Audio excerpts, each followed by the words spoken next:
Fire Escape Engineers Inspector Summary video. We have a fire escape here in Somerville, and this is a metal structure that dives into a wood structure that starts with a wood structure on a roof. So great little thing here for us to explain to the client. First of all, to the client, we have some holes in your rubber roof from probably foot traffic activity, and you're probably getting water leakage in your roof. Number two, all right, this is part of the structure, wood structure down below needs to be repaired, and we got a lot of nails popped here. Fire escape does not pass the confidence test, so we cannot proceed immediately to a load test or give an opinion certification on this or refurbish it. It doesn't have enough evidence of refurbishment to basically issue a certification in lieu of a load test. This fire escape has original hardware on the entire fire escape, so it doesn't look like it has had any maintenance other than a paint job, and it does need a full paint job. We got rust happening. With that, the paint job side of it is dealing with a lead paint issue. Any fire escape older than 1978 presumed to have lead based on EPA standards, and you must have an EPA renovator's license to scrape and paint this fire escape because of all the lead issues associated with the fire escape. Now, with this is a pre-existing non-conforming structure that goes into a pre-existing non-conforming structure, goes into a pre-existing non-conforming structure. And here's the issue that we have. We have a wood deck, we have a roof deck or a catwalk system here that normally does not let you walk on the roof. So we have to speak with the city official if they'll accept this pre-existing non-conforming. Otherwise, they would want a metal raised 8 inches catwalk raised 8 inches above because of the snow. It would come back here and then in an L shape pick up either one or two of these windows. You don't need to pick up both unless these are two separate apartments, but basically you need to pick up the bedroom here. So if that's the bedroom, then the catwalk grading 24 inches wide minimum comes here, then it goes straight to the fire escape, raised 8 inches above, so that in case it snows it must have metal on both sides. Looked like there was some metal here before. Yep, there's some metal here before that they basically just there might have been some catwalk here before they took out and they never put back when they rubber roofed. So with all this, and we got the metal backing and it's penetrating into the roof, we got to make sure that there's no roof issues that are causing leaks. But we already know that there's a water getting into this building through the roof here, through the roof there, and another nail.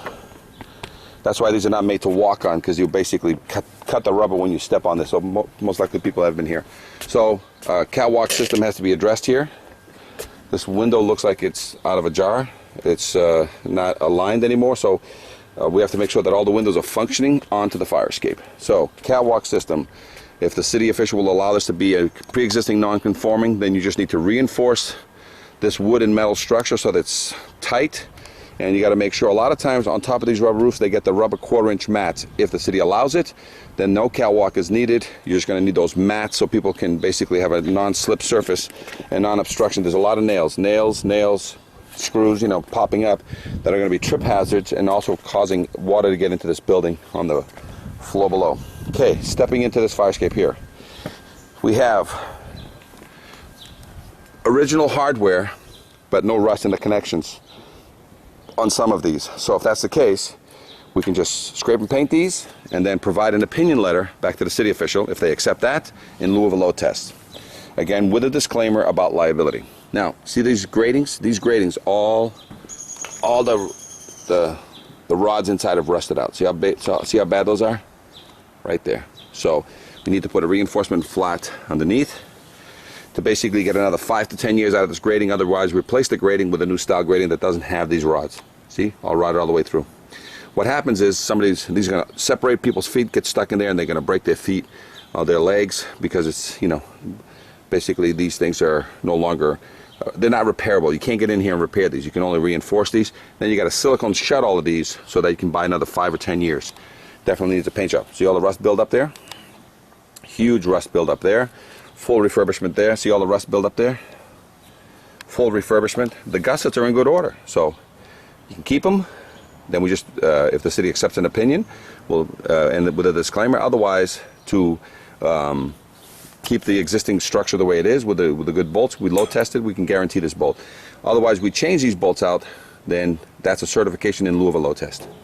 All right, let's take a look at all the treads. All these treads have rust buildup on all the fronts, and a lot of times just a bad design. See how much rust gets in here? So, and also every one of these treads has the same spacer issue. So as these spacers pop, these flats fall down and that's what people trip. So every one of these, look how bad that one is gone. So that means this is ready to give way here in the front. So every one of these spacers, the water gets in through here, feeds inside, rots out these pieces, and that's. Now, they haven't done it in the past 25 years, but now these are 50 to 75 years old. Look at the amount of rust on the bolt. Look at the amount of rust on that bolt. See that? That's how bad that is. It's buried. So that bolt is no longer. Now, because this has lead on it, you can't weld. So no welding allowed on fire escapes that have lead, EPA. See? So when you put this has to be a mechanical reinforcement. So you have to put a piece of 1-inch flat underneath, put a grating holder clip here, a grating clip there, grating clip in the middle, and basically you've reinforced and nullified this piece here, and you get another 5 to 10 years out of these treads. Okay? Look how much rust is there. So these bolts are gone. There's no bolts there. So original hardware on this fire escape, as you can see, and you got the space right there. Okay? Spacer right there. Okay? And she's lying down on the piece of, this is just a 3/4, so this whole fire escape weight is resting on one piece of 3/4. So you got to definitely get underneath there and sister up some 2x and create a footing for that. This one happens to be landing on the 2x6s down below. This is just landing on 3/4, so we need to reinforce that. Okay, some obstruction here with some plants. You can't have. I already did an evaluation on this wood as part of this situation, but basically this metal fire escape now goes back into a wood structure, and this metal fire escape must be rated at 100 pounds per square foot. This staircase here and this deck here is probably at 60 pounds per square foot. This is pre-existing non-conforming. We need to speak with the city official as to what he wants to do, or leave it as a pre-existing condition, and that all you need to do is reinforce and certify this side as is under the code that it was built, and this must meet the new code, not the new code, the current code of 100. That was the code that it was built years ago. So, but now the issue is whether or not the opinion certification will be accepted here, or whether they want to load test after the spot repairs are done, or whether they will allow this fire escape to be fully refurbished to avoid the load test. Again, all these questions will be determined with the city official. A couple of other issues with the city official that we must have is whether or not they want engineer oversight on this project. A lot of times anything over 35,000 cubic square feet requires engineer of record on this, so we'll speak with the city official if he wants. If any permits are going to be needed during the repair and maintenance of the wood structure and the metal structure, again, that's a call to the city official. They'll make the call whether permits are going to be needed and whether or not this is going to be handled by one vendor or two vendors. A lot of times it's a contractor, carpenter contractor that deals with this reinforcement, and then it's a metal contractor that deals with this. In some rare cases, you'll have somebody that can handle both. Any questions, Fire Escape Engineers? Inspect the summary video, 866-649-0333, 866-649-0333.